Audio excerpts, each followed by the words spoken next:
श्री शिव महापुराण द्वितीय रुद्र संहिता के द्वितीय सतीखंड में पिछले अध्याय में हमने कामदेव के प्रादुर्भाव को सुना। जानते हैं आगे ब्रह्मा जी ने क्या क्या बतलाया। आप सभी से अनुरोध है कि यदि आप इन वीडियोस को लाइक, शेयर या सब्सक्राइब नहीं भी कर सकते तो इन्हें पूरा अवश्य सुने और लाभान्वित हों। ब्रह्मा जी बोले, तब मेरे अभिप्राय को जानने वाले मेरे पुत्र मरीचि आदि मुनियों ने उसके उचित नाम रखे। उन सृष्टिकर्ता दक्ष आदि ने उसका मुख देखते ही कहा। उसके समस्त चरित्र को जानकर उसे रहने का स्थान दिया तथा पत्नी भी दे दी। मेरे पुत्र मरीचि आदि ऋषियों ने एकत्रित होकर नामों का निश्चय करके उस पुरुष को नाम भी बता दिया। ऋषिगण बोले, तुमने ब्रह्मा जी से उत्पन्न होते ही हम लोगों के मन को मथ डाला, इसलिए तुम लोक में मनमथ नाम से प्रसिद्ध होगे। सभी लोगों में तुम सुंदर रूप वाले हो। तुम्हारे समान कोई भी सुंदर नहीं है, इसलिए हे मनुभाव, काम नाम से भी तुम विख्यात होगे।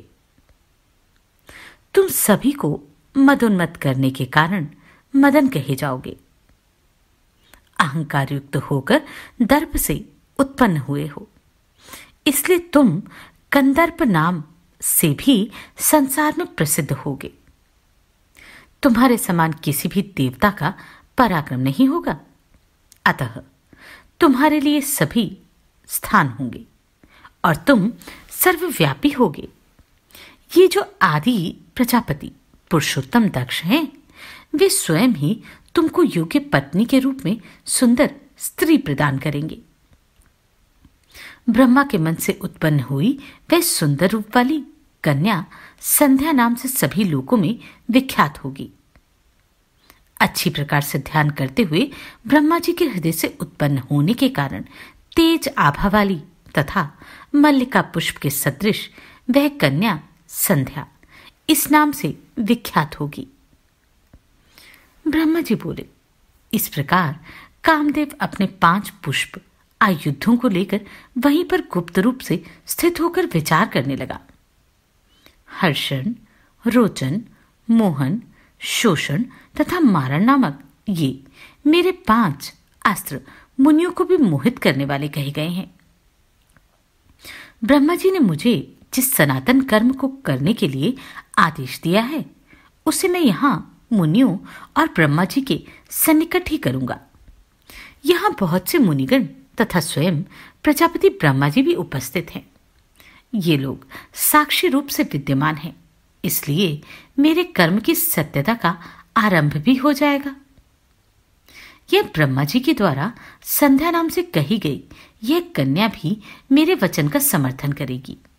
मैं इस स्थान पर अपने कर्म की परीक्षा करके ही प्रयोग द्वारा सबको मोहित करूंगा। ब्रह्मा जी बोले, इस प्रकार विचार करने के अनंतर मन में निश्चय करके वह अपने पुष्प के धनुष पर पुष्प के बाणों को चढ़ाने लगा। श्रेष्ठ धनुर्धारी कामदेव ने धनुष खींचने की मुद्रा में स्थित होकर यत्नपूर्वक धनुष चढ़ाकर उसे मंडलाकार किया। हे मुनिश्रेष्ठ, जब इस प्रकार के धनुष पर कामदेव ने अपना बाण चढ़ाया तो उसी समय मन को आह्लादित करने वाली सुगंधित वायु बहने लगी।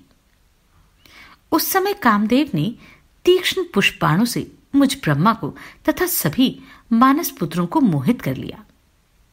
हे मुनि, तत्पश्चात सभी मुनिगण और मैं भी मोहित हो गए। सभी के मन में काम विकार उत्पन्न हो गया। विकार से युक्त होने के कारण सभी लोग संध्या की ओर बार बार देखने लगे। सभी के मन में काम का उद्रेक हो गया, क्योंकि स्त्री काम को बढ़ाने वाली होती है।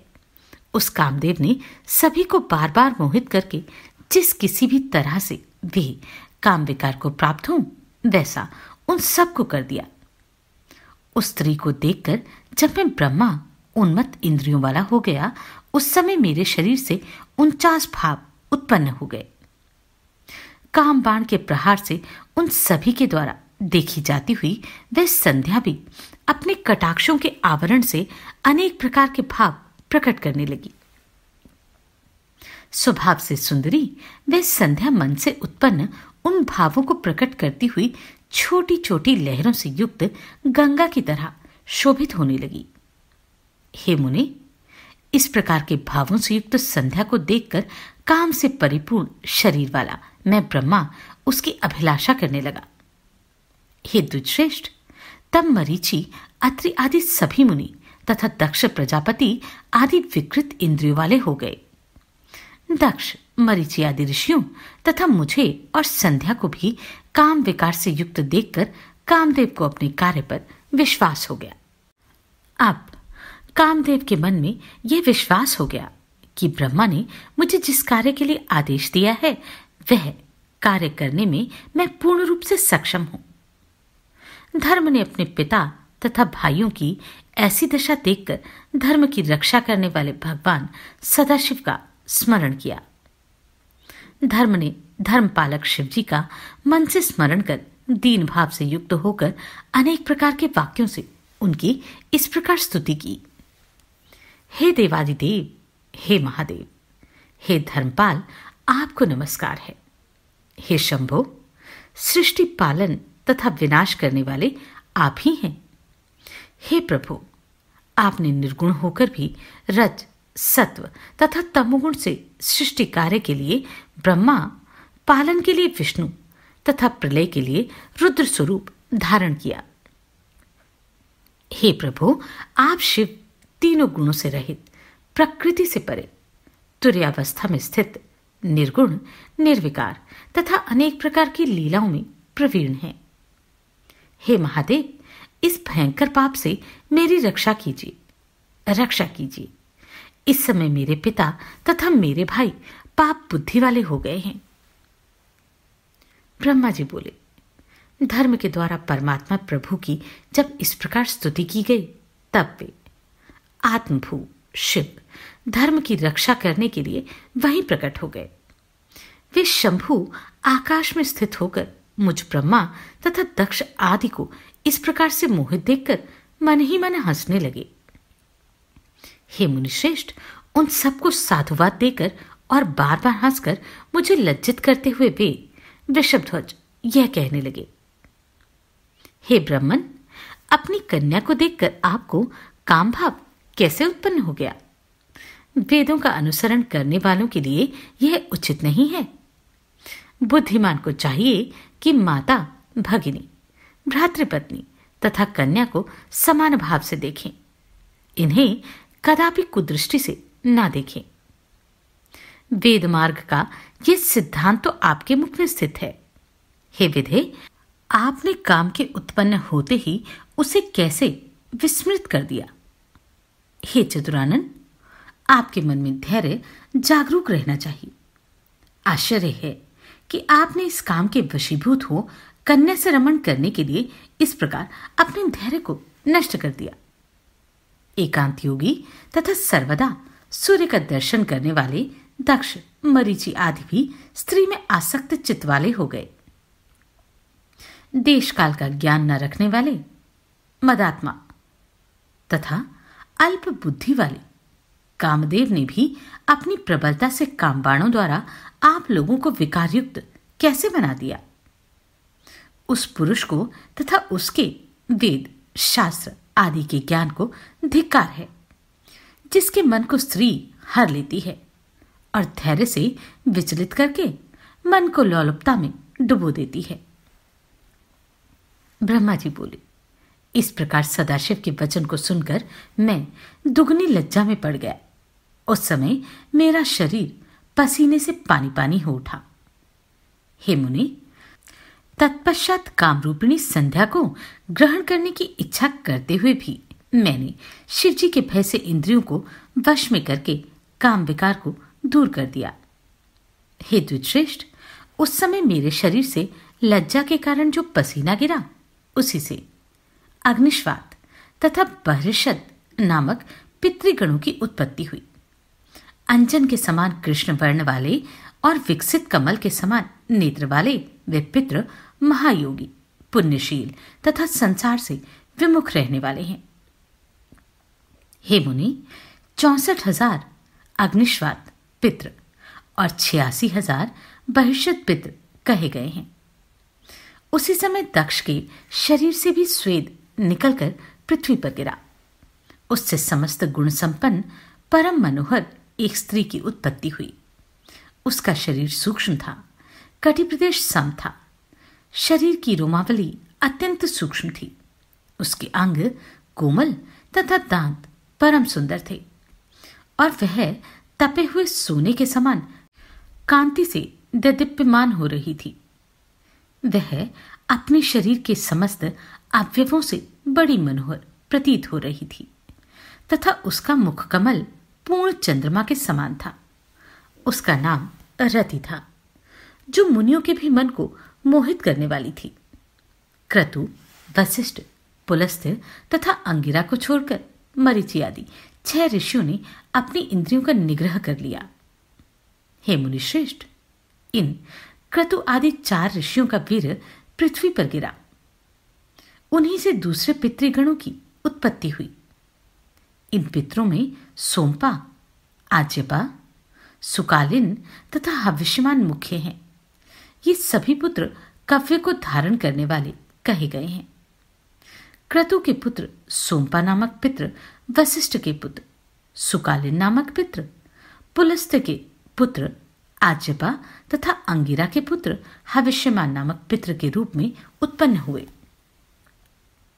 हे विप्रेंद्र, इस प्रकार अग्निश्वात आदि पितरों के उत्पन्न हो जाने पर पितरों के मध्य वे सभी कव्य का वहन करने वाले कव्यवाट हुए।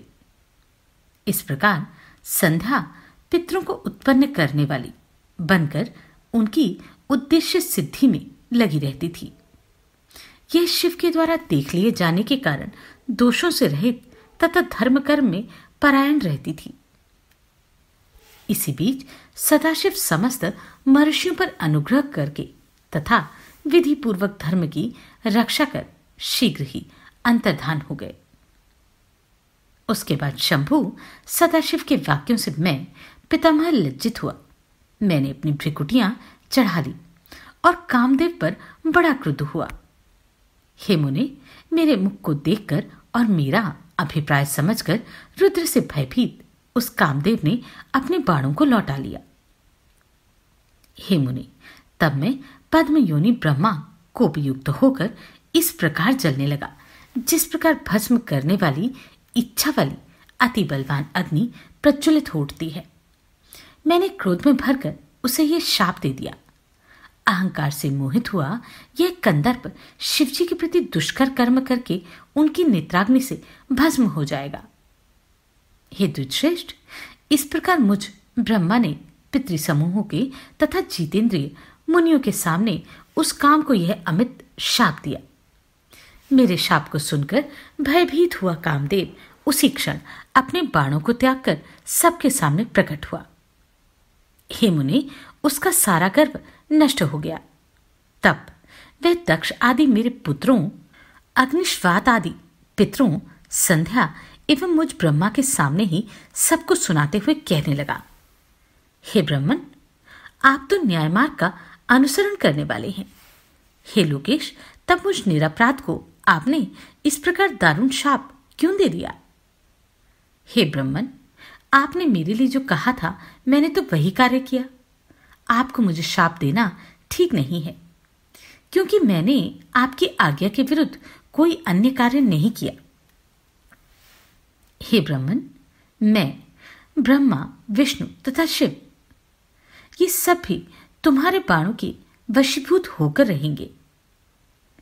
ऐसा जो आपने कहा था उसी के अनुसार ही मैंने परीक्षा ली थी। अतः हे ब्रह्मन, इसमें मेरा अपराध नहीं है। हे देव, हे जगतपति, यदि आपने मुझ निरपराध को यह दारुण शाप दे ही दिया तो इसका कोई समय भी निश्चित कर दीजिए। ब्रह्मा जी बोले, हे नारद, तब मैं जगतपति ब्रह्मा उसकी यह बात सुनकर चित्त को वश में करने वाले काम को बार बार डांटता हुआ इस प्रकार बोला, हे काम, यह संध्या मेरी कन्या है। तुमने इसकी ओर सकाम करने के लिए मुझे अपने काम का लक्ष्य बनाया, इसलिए मैंने तुम्हें शाप दिया।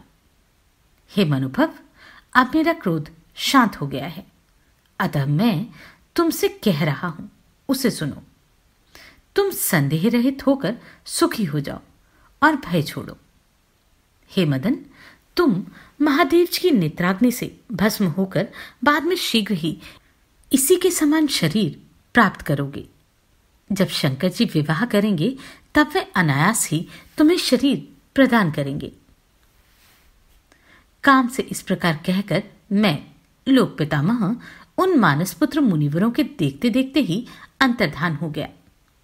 इस प्रकार मेरे वचन को सुनकर कामदेव तथा मेरे वे सभी मानसपुत्र प्रसन्न हो गए और शीघ्रता से अपने अपने घरों को चले गए। नारद जी बोले, हे विष्णु शिष्य, हे महाप्राग, हे विधे, संसार की रचना करने वाले हे प्रभु, आपने शिवजी की लीला रूपी अमृत से युक्त यह अद्भुत कथा कही। हे तात, इसके बाद क्या हुआ? यदि मैं शंभु की कथा पर आश्रित उनके चरित्र को सुनने में श्रद्धावान हूं तो उसे कहिए।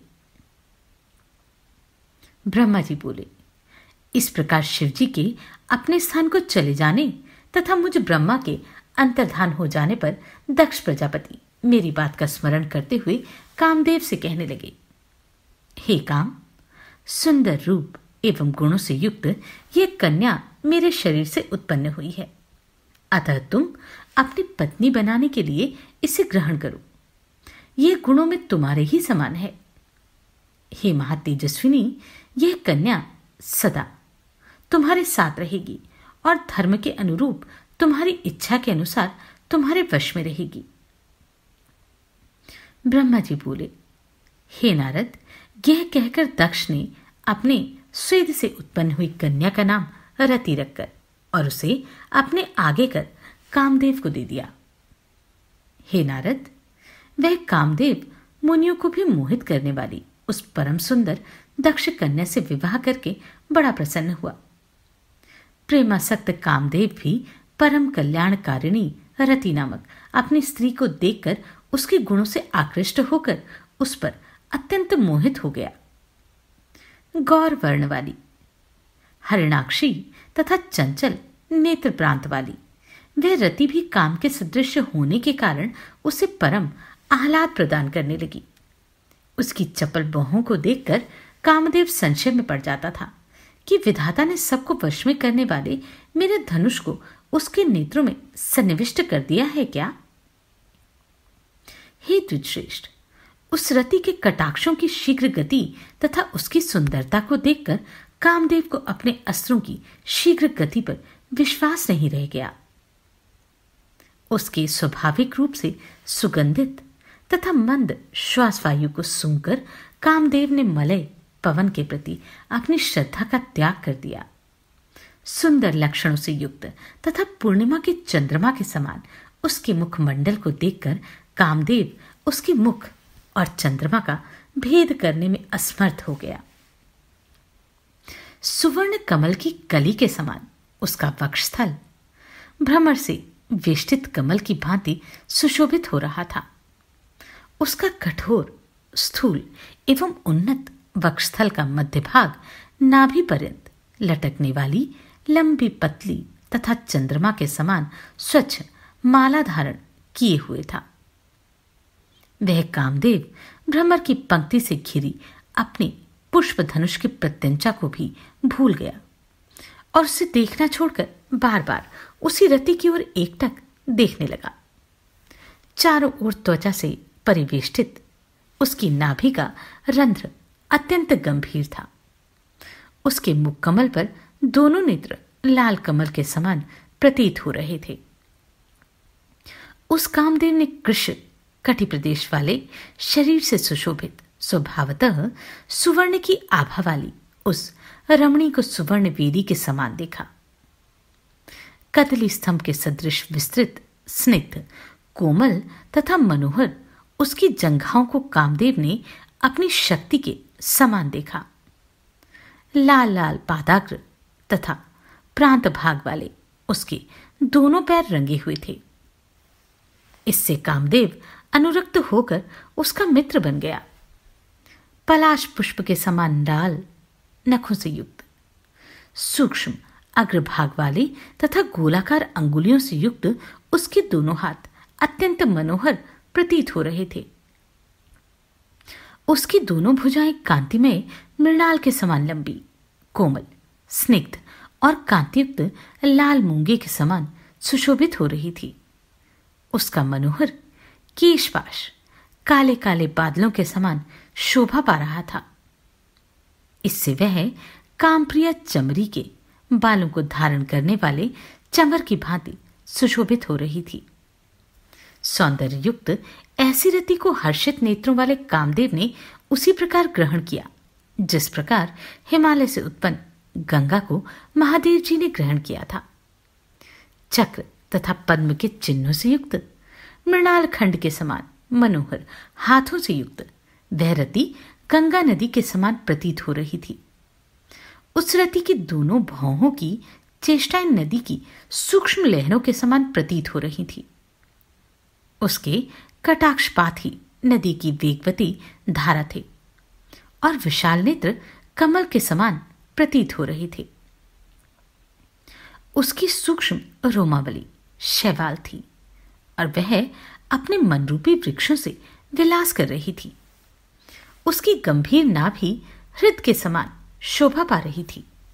वह कृशगात्रा रति अपने सर्वांग की रमणीयता तथा लावण्यमय शोभा से 12 आभूषणों से युक्त तथा 16 श्रृंगार से शोभायमान होकर संपूर्ण लोगों को मोहने वाली और अपनी कांति से 10 दिशाओं को प्रज्वलित करने वाली महालक्ष्मी जैसी प्रतीत हो रही थी।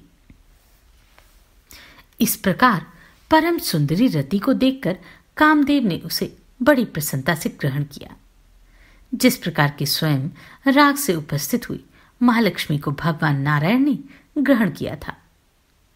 उस समय कामदेव ने आनंद होने के कारण विमोहित होकर ब्रह्मा जी के द्वारा दिए गए दारुण शाप को भूलकर दक्ष से कुछ नहीं कहा। हे तात, उस समय सुख को बढ़ाने वाले महान उत्सव हुए। दक्ष प्रजापति अत्यंत ही प्रसन्न हुए और कन्या रति भी परम प्रसन्न हो गई। अत्यधिक सुख पाकर काम का समस्त दुख विनिष्ट हो गया और इधर दक्ष कन्या रति भी काम को पति रूप में प्राप्त कर परम हर्षित हुई। रति से मोहित हुआ गदगद कंठ वाला वह मधुरभाषी काम सायकाल में मनोहर बिजली से युक्त मेघ के समान दक्ष कन्या रति के साथ शोभा पाने लगा।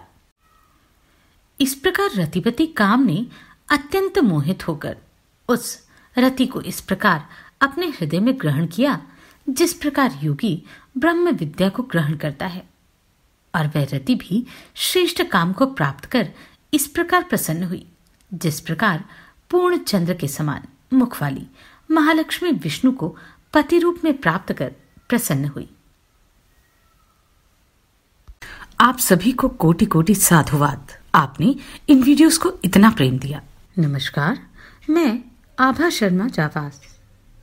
यदि आपको मेरा ये प्रयत्न सराहनीय लगा हो तो मुझे सब्सक्राइब करके प्रोत्साहित करें।